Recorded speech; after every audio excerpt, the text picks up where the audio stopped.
I'm still here. I'm just on this. There we go. We are live.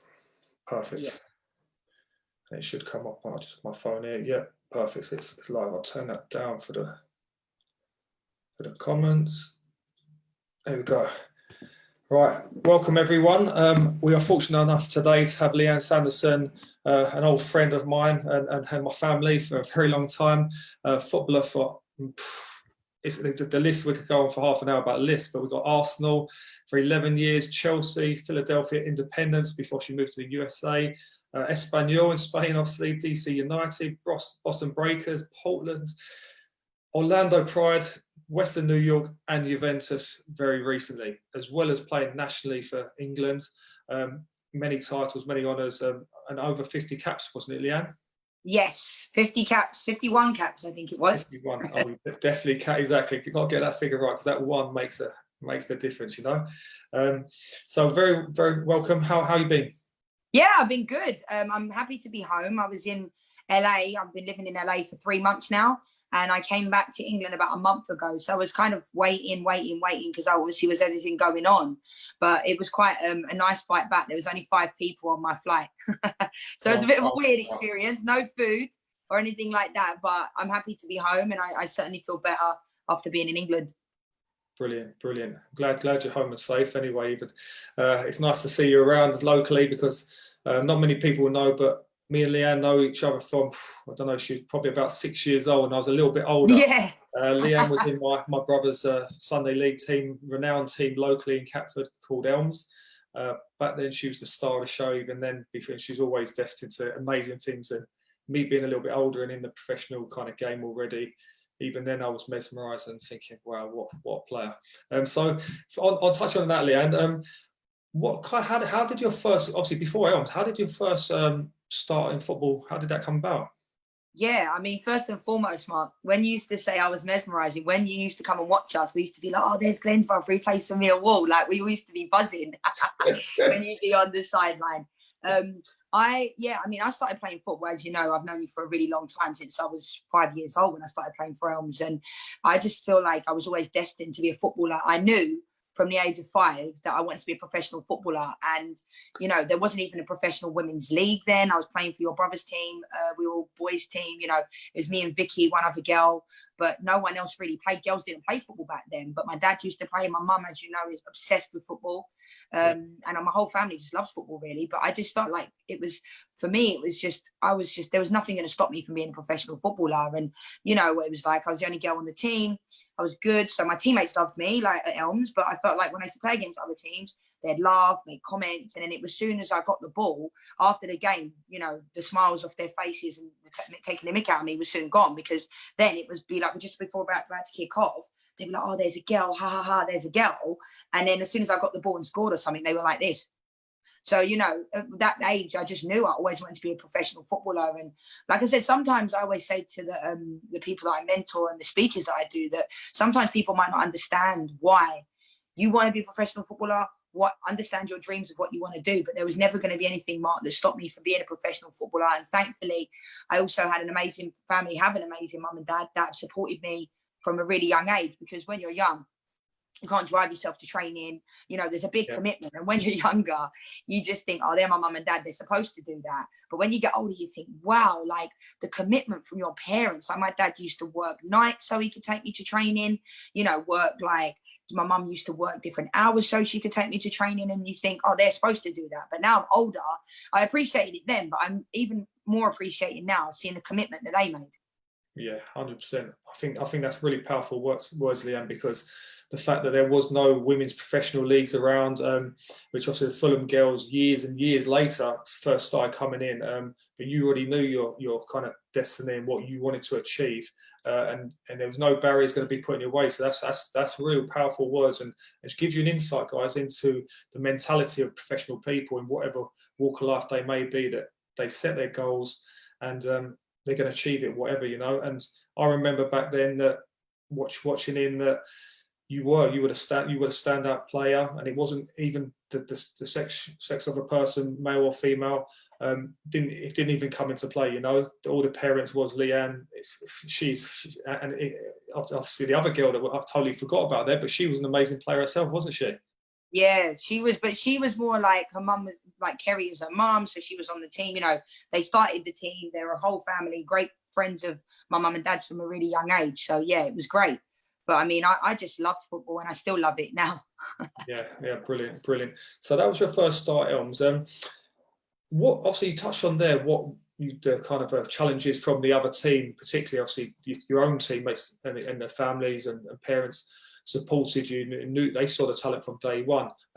What kind of challenges did you come up against, and how did you? Was it just did your football kind of just do the talking, and you overcome their kind of prejudices with the football, or did part of it get to you? And how did you build that mental strength to kind of ignore it and get on with what you love? Yeah, I think when you're young, when you're that age, you know, when you're 5, 6 years old, you're naive. You just want to, I just thought I was one of the boys, you know, I just wanted to play football. I think it used to upset my mum and dad a little bit more because the comments they would hear the parents saying on the sideline. Now, like I said, my own teammates and their parents loved me, you know, and it was so funny because then those same parents that were making comments on the other team would come up to me after the game and be like shaking my hand, you know, because they said they'd never seen anyone play like me, male or female, boy or girl. So, you know, I just didn't even think anything of it because I just used to think I'm just loving football. But I think so it didn't feel like a challenge then. But then when I look back on it, I'm like, you know what? I just was like, wow, that mindset that I just had, like, and I do think a lot of it comes from my mum and dad because how I've been raised is to always be yourself, you know, be strong and stuff like that and be confident. And people often say to me, you're so confident, you know, and they're saying, how does that happen? Where does that come from? And I'm like, I honestly don't know. Like, you know, it's a difference between confidence and arrogance, and I'm humble, but I believe in myself. And I think that's okay. And I think one thing I learned from living in America, that it's okay to believe in yourself. I think in England, we don't know how to accept people when they're exceptional at something, especially football. I think a lot of footballers have fallen off the wayside based upon people not knowing how to handle their talent. And it's not until players necessarily retire that people fully appreciate them. So I didn't feel like it until I went to America. I felt like I was fully appreciated, and it's okay to be great. Just because I think I'm good doesn't mean I think you're bad. We can be great together. Whereas here in England, I feel like it's almost like whenever I used to get an accolade or something, I felt like I had to be like, oh, you know what? Like, I want to kind of like, oh, yeah, it's all right. Whereas in America, they respect you. I feel like it's more of a respect thing, and they don't feel threatened by me. So I just feel like those challenges that I had when I was younger, they didn't really feel like challenges because it just felt like I'm going in this journey of where I'm going and there's nothing going to stop me, you know. And then that's why I turned pro when I was 14, because not that many years later I was turning pro, because I always had a vision of what I wanted to do. And literally I knew from the age of 5 years old, I used to visualize myself playing for England. And I used to practice my autograph, and I'd be in school, you know, and I said this the other day, like, I used to always know I was going to be somebody. Visualization, and it's sometimes people don't understand that, but it's such a powerful thing, visualization. And I used to be in school and I used to put my hand over my work, practice my autograph, and then the teacher come and I pull the book over. That's a true story. Like, because I always felt like I'm going to practice this and I'm going to put it into the atmosphere and you know, but it takes a lot more than just visualization. It takes a lot of aspects. I mean, you played at the top level, you played pro, and you know, it doesn't just take hard work and determination. It takes the mindset, you know, and that's why there's so many, everyone in England wants to be a footballer. You know, if you ask anybody that's a young, especially young boys, you say, what do you want to do when you're older? I want to be a footballer. But it takes more than just saying, you know, it takes doing. And I think you don't really fully understand how difficult it is to be a professional footballer until you get there, especially for the men, because I think a lot of the times people just see how much men get paid and they just think, oh, you know, they get paid all that money, so they should almost be superhuman. But it doesn't work like that. Everybody's the same. Yeah, no, totally relate to a lot of stuff you're saying there. Obviously, it's a very hard journey. There's a lot of sacrifices made along the way, and you look back at it now, and you actually kind of realise how much you went through and put yourself through and dedicated your life, really. So I'm just sprung to mind. So obviously, we grew up in similar areas. I grew up in Brockley. You were around the corner, Forest Hill, Sydenham. Do you think our environment, you know, that kind of that mentality you said that you had from a young age, you don't know where you got it from, but do you think the environment, that street football that I was out in the car parks, out in the alley down where you used to live. I used to go around with Sean Craden and Graham, and we'd play against you guys, and you'd have a game of football, and it wasn't a fight, but you'd want to win in every challenge you had. You know, did you think that helped along the way? Yeah, I do actually. It's funny you should say that because I was literally having the same chat with somebody yesterday about this. And like I was saying to my mum last week, you just don't see people playing on the street anymore. Like we used to play, like, with the signposts, that was a goal, there'd be a curb, and you wouldn't even think, oh, I can't play today because I'm going to get injured. I'd come in, I'd be covered in mud, covered in dirt, just completely like no one. It was almost like that street football mentality, I think, like really helped. I mean, I wouldn't say I grew up on necessarily in a street situation where I was always having to come in when it got dark, Mark. Like I hated it. As soon as it got dark, my mum's shouting out the window, Leanne, and all my mates would still be out there, and I was absolutely fuming. But now I understand why that was the case. But I grew up playing. You don't see it anymore. You don't see as many. As well, you play against older kids and adults and things like that. So that would especially boys. Well. I think playing against the boys really helped my growth. Faster, stronger, and I didn't feel like a girl when I was playing with them. I just felt like one of the, and it wasn't until we'd go and play football at Crystal Palace Park or over Home Park, and you go over there, you see loads of people. You say, "Oh, do you want a game?" And they'd say, "Oh, yeah," but no fighting, no problems, nothing like that. As you say, you just want to win. And they'd look at the beginning, they'd look and they'd say, "Oh, they've got a girl on their team. We've got this." And then as word started to travel around, people started to know when I signed for Arsenal. They knew I played for Elms. Like it was no lot. I like the fact that went away. That whole there's a girl on the team went away because they were like, well, she's good, watch her. And that helped me because I just used to get a bit boring being like, oh, look, they've got a girl on their team. But then I almost used it as, maybe that mentality come from that. I used it as ammunition to be like, I'm good, so I'm going to do what I need to do. Didn't even have to, I feel like I was always way ahead of everybody else. And hence the fact I played 2-3 years above myself at Arsenal when I was in the younger age groups, because my development was much more, I feel like it was faster than a lot of people. Yep, 100%. And you've touched on it already, the power of football and how it brings so many different people from walks of life, different ethnic backgrounds, different parts of the globe and countries. The amazing thing is football, it can bring people together, and I think it's definitely a tool that can be used a lot more powerfully. And you touched on there, you straight away the kind of divide between male and female was broken down instantly with the game of football. So with Arsenal, how did that come about? Obviously, I know all about it, but how can you tell the viewers? Yeah, so I obviously played for Elms from the age of 6 to when I was 9, and back then the rule was the girls couldn't play after 9 years old. I think it's 12 now. You probably know more about that than I would, but girls can play up until I think they're 12 in England now, whereas then at the time it was 9. And tell you what, I was absolutely gutted that I had to leave Elms. I love playing for that team. We had a great team and great people, like all the parents, everything. And I remember I got scouted by Arsenal, Chelsea, Millwall, Crystal Palace, all the teams really. And my dad's an Arsenal fan. He's a Gooner, so he was over the moon that I got scouted by Arsenal. But I actually got scouted down at Lewisham Youth. So we were playing against, I think, a tournament down at Lewisham Youth. And Elms is obviously backs onto Lewisham Youth. And I remember originally my manager that found me, they scouted me as a boy. It's a funny story because I only found this out about 3 or 4 years ago, that the guy came back, one of the scouts, and he was like, they were there to watch the boys. So they were like, oh, they've got this brilliant blinding player. You've got to come and watch us. So they sent another scout. 2 scouts came, and the guy went, it's a girl. Wow. So, I say it's a compliment that I got scouted for the boys team, Arsenal boys, when I was younger. Because it was a big deal when scouts used to come down, but I never used to think about it because back then they never used to really wear the full kit. You just know that someone different was on the sideline. Totally undercover. You wouldn't even know. Yeah. Whereas now everybody knows. I've gone to watch some Sunday League football and the kids are like buzzing because there's a scout there, and I think, I think it'd be better if they didn't have their stuff on because the kids play differently. But anyway, so I got scouted, went for a trial at Arsenal when I was 9 at Highbury at the JVC Centre. And got in on my first trial. They had a contract for me in front of me. I was only 9. Took my mum and dad into a room with me. They said, you know what? We don't usually sign players this young, but she's different. And we're willing to give her this, it wasn't a professional contract. It was like a signing on thing. And I was the youngest player after me was 12. So I was 9, but I was kind of tall, didn't faze me. It wasn't like anyone would tell I was 9 years old. So, yeah, and then I signed on my first trial, was in my full Manchester United kit, I have to say, at Highbury. Yeah, brilliant. So I'm surprised they still signed me. But then the same person, Vic Akers, that found me when I was 9, I played for his first team when I was 14. So the belief they put in me at the age of 9, I couldn't have asked for a better opportunity. Like when I think about what David Beckham talks about when he went to Bobby Charlton Soccer School and he used to live in digs in Manchester and all that, I see a lot of familiarities of how I felt at Arsenal, because I knew that they gave me everything I needed to succeed.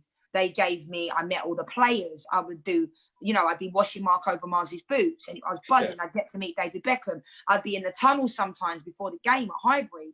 And even though I'm not an Arsenal fan, I'm a football fan. So, and then the players would walk by and I'd be like, oh my God, there's whoever it would be at the time, Tony Adams or whatever. And I used to be around, and Vic used to really take me everywhere to show me how much they believed in me, but he knew that I loved that. So it was almost like we're investing in her. My mum and dad had tickets for every single game, so I was treated differently, but I was very humble about that. But they treated me, honestly, exactly like they would treat a male player, I think, at that time. Yeah, brilliant. I know for one, Arsenal's obviously for years and years the best, one of the top professional teams. The stats alone, I can flick through some now, that you won the Women's Premier League in 2003, 4, 5, 6, 7, FA Cup 2003, 5, 6, 7. So obviously Vic Akers, you mentioned there, were obviously doing things well and brought you girls up the correct way, and the results were on the pitch, even though it is about development at certain age groups, but the proof was in the stats of how many FA Cups, Community Shields, League Cups, the Champions League. Yeah, Champions League. Yeah, UEFA Women's Cup, League. So yeah, amazing stuff. And they were, for me, Arsenal were the kind of women's team around that period. So from then, obviously, so much success at one club. You then moved to Chelsea. How did that come about? And was that kind of a fresh start? You needed a new challenge. That's most reasons, but what do you think happened? Did you go, I don't know the wrong word, but did you go a bit stale, or did you need a new, fresh challenge, Yeah. Do you know what happened? I think I won everything by the time I was 18. When we won the quadruple and the league and everything, I was like, and winning is a habit, you don't just become great overnight. You don't just, winning is a mentality. But it was almost like I felt like it was time to move on. Like a lot of my friends that were on the team had either retired or they were coming towards the end of their career.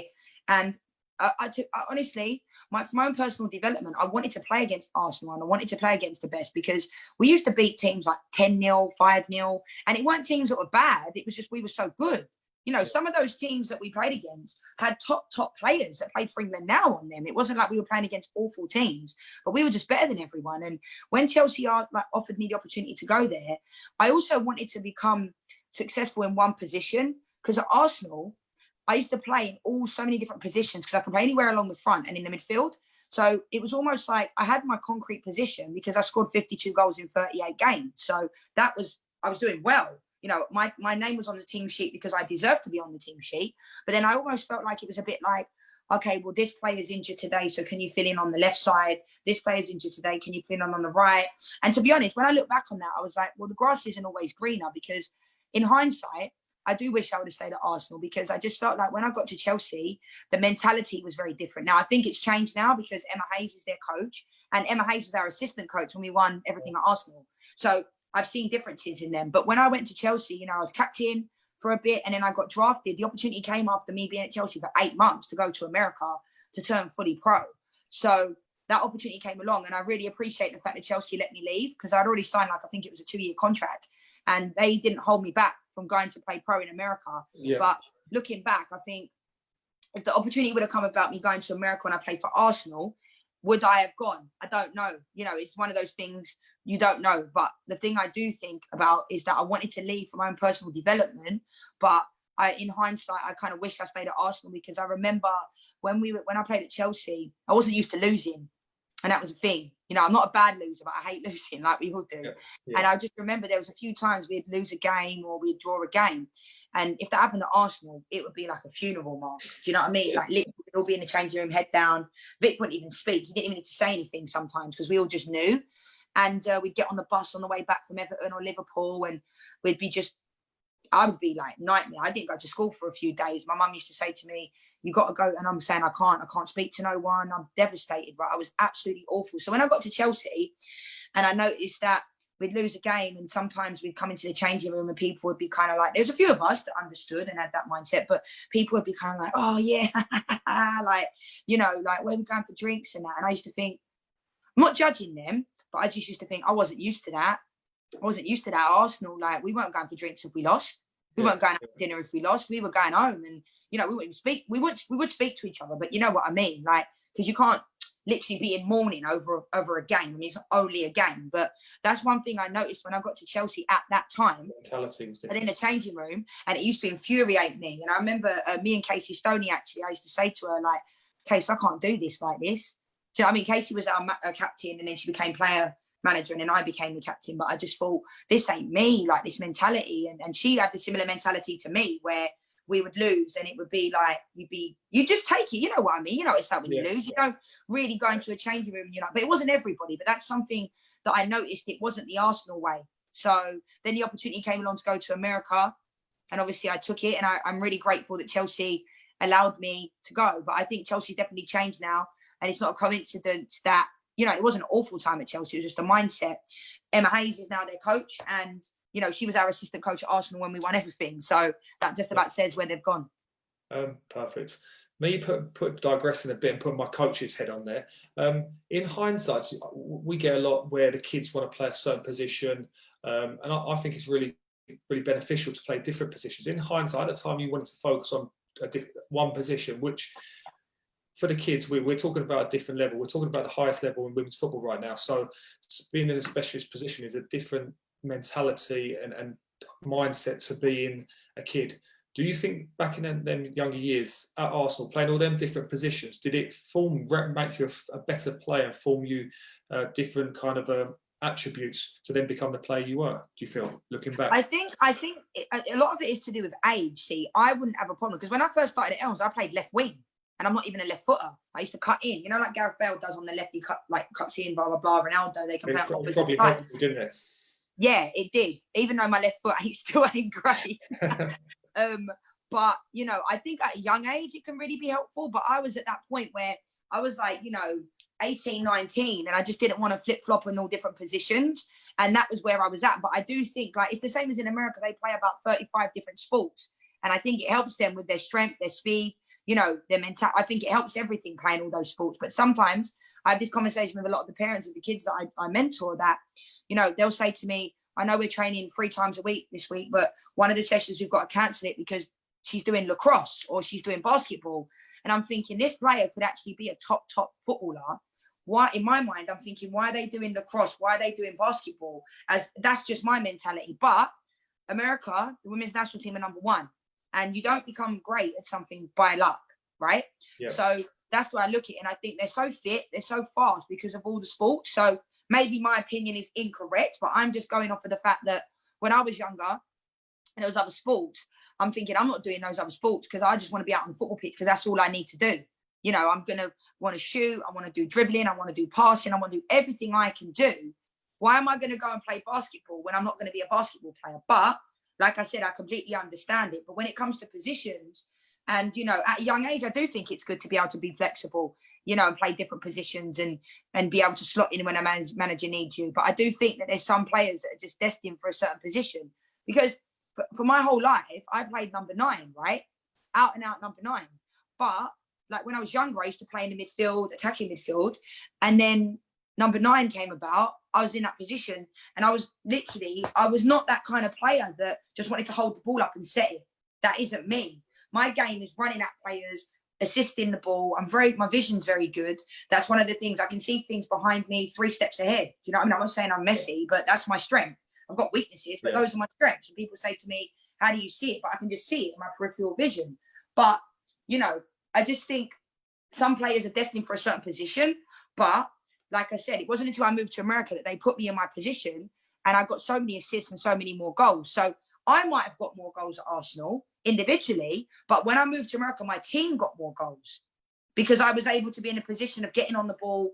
Does that make sense? Yeah, 100%, yeah. Brilliant. So we've got Leanne Sanderson here for the guys who've just joined us. Just going to talk about her England career now, 51 appearances, unbelievable career. And we're just talking about her wise words to help the next generation of footballers, really. So Leanne, coming on to England, what was it like to make your debut? Obviously, you could touch on all their memories when you knew you wanted to be a professional at 9 years old. This day has come, you know, probably what we all dream about. Tell me about it. Yeah, so I started playing for England when I was 14. I played for the under-16s at the time then.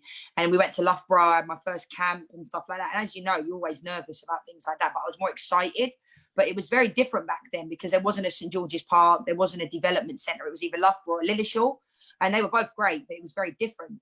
We'd stay in dorms and things like that. So staying in a dorm when you're like 14, 15, you're like, oh my God, I'm nervous, right? But you know that you want to do something. So you're like, okay, I might feel a bit sad about leaving my parents, but this is what I want to do. So I always dreamt that I was going to play for England. I was going to do this. And it wasn't even a dream. It was almost like it's going to happen in my mind. I was never a doubt in my mind. So whenever I played for England or whenever I got the opportunity, it was the best moment in your life when you get to sing the national anthem. You see your mum and dad in the crowd and you see your family and your friends and how proud they are of you. But it was always, it felt normal to me. Like when everyone says to me, did you ever think about what you were doing at the time? Like I said, because I visualized it and I always knew this is what I was going to do, it was almost like my life was planning out and panning out the way I expected it to. So, and other people don't quite understand that, but I didn't really get carried away where I was like, oh my God, I'm playing for England. Like, what am I going to do? It was almost like, this is what I did from the age of 5 years old. This is what I'd always knew I was going to do. So, and I visualized myself in that changing room. I visualized myself in that number 9 shirt. I visualized all these things. So playing for England will always be such an honor for me. And, you know, that feeling of my first game against Hungary, I was 16 and I came on in that game. And, you know, one of the funniest things and one of the things I'll never forget, I think we won that day about 6 or 7-0.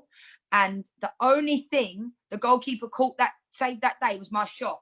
Oh, it was. I could not believe it. I hit one right from about, it was a good distance, like probably about 35 yards out. Saw the keeper off the line, took a touch out my feet, just came into the game actually.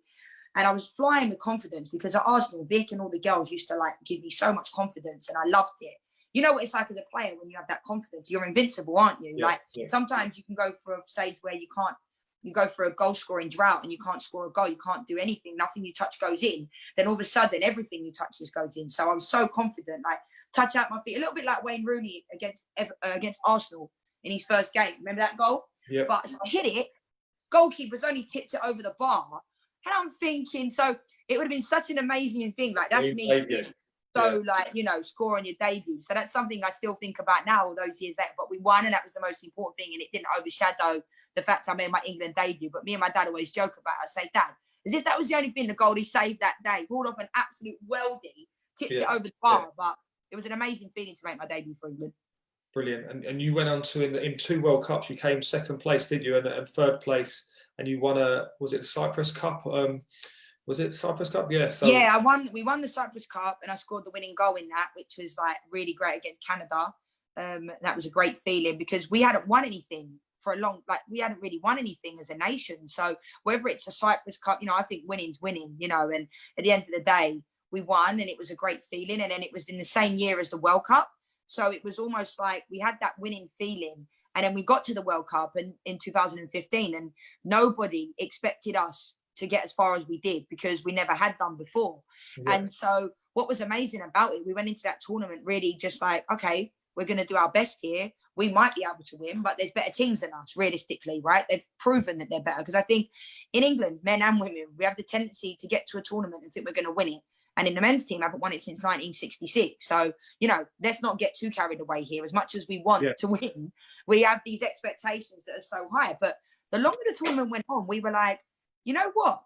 We can win this. You know, you go through getting out the group and you take, Mark Sampson was very good actually, regardless of how things ended in the end. He was very good at taking stage by stage. So he would say, this is the group. We're not focusing on who we could get in the quarterfinal, who we could get in the final or semi-final. We're focusing on the group. And then we did really well in the group. And once we got out the group, like you're in the quarterfinal, you're in the last 16, all those things, you're thinking, we've got a chance here. And then, you know, unfortunately, that freak own goal that we scored against Japan, that could never happen again in a million years. And I genuinely think we would have, I don't think we were good enough at that point to beat America. I'm not going to lie. I think, you know, they were running away with it. Carly Wood scored 3 goals in the World Cup final in 20 minutes. So, you know, like they were absolutely annihilating Japan. But you never know when you get somewhere, anything can happen in the final, can't it? So that's something that, you know, we won the bronze medal. We beat Germany. I didn't play as much as I would have liked in that World Cup, to be honest. Like I went into the tournament playing every minute of every game. I scored a header, which is freak for me. It's probably only one of my only headers I've scored in my career against Wales to qualify.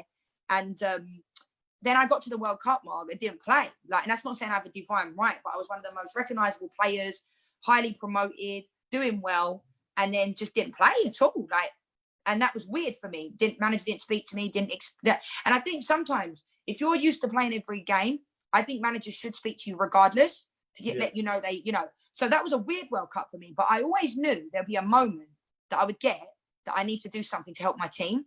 And that moment came when I came on against Germany, and the ball came to me. I knew the girl was going to try and bring me down because I'm good at chesting the ball. Turns, pulled me down. We got the penalty. Farrah Williams scored it and we won the bronze medal. So as much as I was feeling pretty, without swearing, really bad during that tournament mentally, because I just couldn't understand how I'd only played in 7 games, 35 minutes. Do you know what I mean? Like, that was so strange to go from being the main centre forwards to going to a World Cup. And, I scored the winning goal in the Cyprus Cup final, was doing well. But I always knew that there would be a moment I would get. And I'm glad that I took my moment. And I'm glad that it helped our team win the bronze medal, because the team hasn't done it since. And, that showed you where we were at that point. And I think it's made that 2015 team was the birth of the Lionesses. Everybody fell in love with England at that point. We won the bronze medal, and no one had ever done that before. And I think people started to fall in love with the team. And now I feel like there's more pressure on the team because people care more. And that's when you have to step up a little bit more, because there's more focus on the team. Yeah, no, perfect. And actually, we touched on some adversity there, because as anyone playing any sport will understand, especially at the highest level, you've played every game.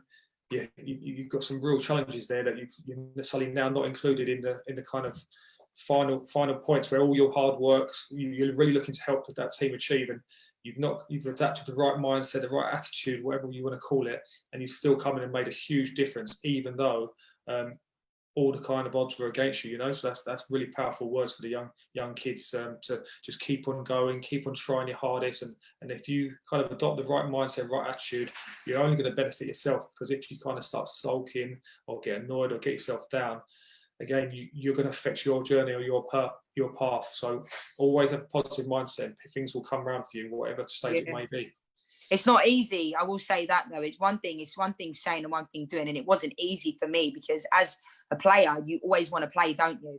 Yeah. But I think sometimes in this day and age with the younger players, and also in America in college, there's a lot of players in America that come out of college as the best players, and they get to the pro level and they think they should be starting. Whereas me, when I went into the Arsenal first team, anytime a player asked me for the ball, I'd give it to him, because I was so respectful, and I felt like I hadn't earned the right yet. Do you know what I mean? Yeah. And I think sometimes people want that instant credibility now without really putting in the work, because a lot of it is to do with social media. A lot of it is to do with what people think they should have. But I think sometimes people don't see the bigger vision. And that's what I thought I saw at the World Cup. And it wasn't easy. I'm not going to lie, but I agree with you. It's one of those things where, if you do keep going, if you keep believing, if you keep working hard and have that mindset, you can make a difference. Yeah, 100%.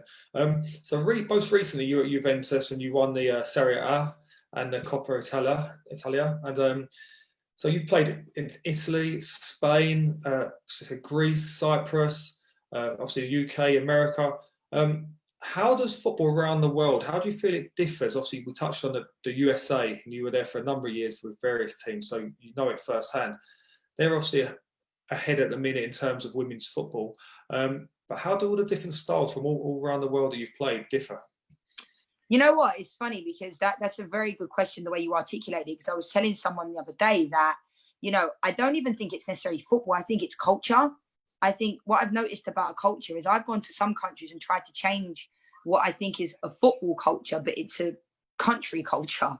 And that's not a disrespect. That's the truth. I think when I played in Spain 8 years ago, I was saying this, like, what I would have done if I went there now, I would have a different mindset, because I'd gone from being in America, and I only went to Spain because the league folded in America because they ran out of money. Then I went back when the league came back, because I know America is the best place for me to play football wise. But I almost feel like in Spain, when I was there 8 years ago, and it has changed now because I know that for a fact because it's fully pro, it was very laid back, and we'd go to training at 8 o'clock at night till 10 p.m., which is obviously late. A lot of the players would be going to school or going to work. I was over there not having to work because I was getting paid well enough. And I was just, the whole day I would have nothing to do, because they didn't want us going to the bigs. They didn't want us doing all these things. But, when we get to training at 8 o'clock, we would spend most of the time chatting, moving goals, having a drink break, you know, it wasn't intense enough for me, and it used to drive me mental. Honestly, I'd go home from training at like 10 o'clock at night and I'd go for a run at the beach because I felt so frustrated that I wasn't getting enough from training. And I'd ask them, can I do more? Can I do this? And they wasn't open to it. Like, and it was more like that is their way or the highway. And I often think with a lot of foreign players, like in cultures, like if you're going to bring me and you're going to make me into that same culture, why are you not just bringing a player from your own country? You know, because you're bringing foreign players because they bring something different. Foreign players bring something different to the Premier League. You know, as much as people say, yeah, it'd be great if we had more English development. I mean, the foreign players have changed the English Premier League for the better, in my opinion. Yeah. So, you know, for me, when I've been in other countries, I've just not felt like they were open to my mentality. It was almost like, and I've learned to be a little bit, I can't even be more laid back when it comes to football because that's just how I am. And that's why I've won everywhere I've gone. But at the same time, I have to realize that is what their journey they're on. I'm different to them and it's okay. It doesn't make them bad people. Do you know what I'm trying to say? Like, it's just different. And I would be in tears sometimes to the manager at Espanyol when I played there. And I liked him. We had a good relationship, but it was just the cultures are just different. And the same in Cyprus, you know, like great people, absolutely love that country. I'm going to go back there again, see my friends and stuff like that. But it's a mentality where it's like just more relaxed, so chill. We're not going to come here. Whereas in America, it's like you're out there for an hour and 15 minutes, hour and a half, and it is high intensity. You don't want to do anything for the rest of the day. You can't even, you go home, you take a nap, you eat, and then you sleep and do the same thing again. Because it's like you just run a marathon. And I like that. I like making myself get to that point where I've reached my, almost like my maximum, where you're just exhausted, right? Mentally, physically, physiologically, everything. Whereas in other cultures and countries, I found when I played there, it is so laid back that's not for me, you know. But at Juventus, it was the complete opposite because it was the most intense environment, Mark, I've ever been in. And I was under the misconception that after my injury, I thought, let me go to Italy. Let me see if I'm still able to play at the level that I want to play at, because I was out for a year and a half. Juventus signed me when I was injured. It was fantastic. I can't thank them enough, you know. And but it was almost like too much for me. My body just shut down. You know, they don't take rests. They don't take recovery, really. It's almost like go, go, go. You know, I was used to having a game, having a day off, then do a recovery, then we go again. In Italy, it's like you play a game, you go to training the next day, you do a recovery, but it's mostly like training. Then you train the next day, hardcore fitness. There was really no downtime. And after my injury, I felt like that was too much for me. So the misconception of Italian football, because everyone says, you know, oh, it's slower than the Premier League. Yeah, but the men do the same. Men played against Real Madrid on the Wednesday or the Tuesday. I was doing my rehab at the same for my knee at the training ground. I said to my physio, I said, why are they here? He said, they're training. I said, what? They just played against Real Madrid last night. Like, they're there, 10 o'clock in the morning, like, bang, ready to go. Now, some of the players might have done a recovery, but their recovery is very intense. Yeah. So for me, it was like that misconception that it was going to be not, I almost wanted it to be like Spain. Does that make sense? I almost wanted Italy to be a little bit more laid back. Italian trainers, and they live and breathe the game. Yeah, and Cesc Fabregas said the same about, and when I was speaking to Chiellini before about Antonio Conte, he was saying, like, the guy is nuts. Like, you're not coming after a session and you're absolutely tired. He swore, he said, you're absolutely, like, I'm not going to swear, but he said they just don't, you know, and I don't know where that misconception comes from, that Italians and the league is very laid back, because it really isn't. I think they just make it look so easy, you know. Yeah, the way they take a look. So I've got two more questions. So we're going to touch on obviously football and females, and girls, particularly young girls. So my academy, we have had a very successful team this year. We actually going to represent Bromley, and we went to the national finals. Unfortunately, the coronavirus put pay to it, but the Premier League, Whittaker Park, it was at Watford Stadium, and overnight stay Premier League in the hotel. A lot of people have asked on the questions on Facebook here about they struggle to get girls involved. Even I've seen it firsthand. Even though the girls I train, they're absolutely amazing. Like, the talent is unreal, and that they'll go on to do really good things in the game. There's still, even though we're kind of doing really well on the grassroots level, there's still that reluctance for girls to get involved in football, or it's just not not as popular, you know. What are your feelings on that? It's probably a 2-hour conversation in itself, but yeah. No, I know. I mean, the thing is, I'm a little bit surprised at that because I do think the game has evolved in the sense, like when I used to walk down the street in my football kit and I was like a girl, people used to sometimes shout out the car, beep, and just be like, oh, look, there's a girl in a football kit.